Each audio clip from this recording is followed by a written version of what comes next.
Do you want to make your teaching more effective and engaging? In today's video, we'll explore Bloom's taxonomy, one of the best frameworks for designing powerful learning experiences. Bloom's taxonomy is a powerful tool that helps teachers guide students through different levels of learning. It starts with simple recall and move up to complex problem-solving creativity. It is a framework developed by Benjamin Bloom to classify learning objectives. It helps teachers structure lessons from basic to advanced thinking skills. There are 6 levels: remember, understand, apply, analyze, evaluate, and create.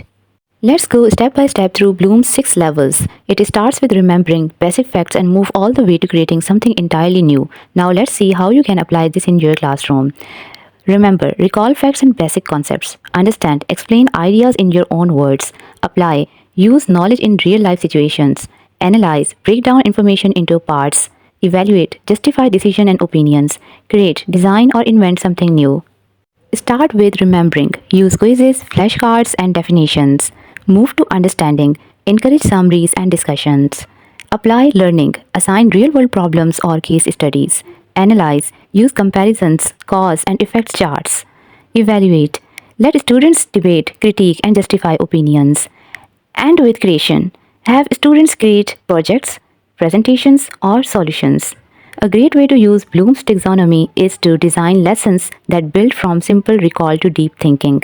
For example, start with quizzes, then move to discussion, and finally, let students create something of their own.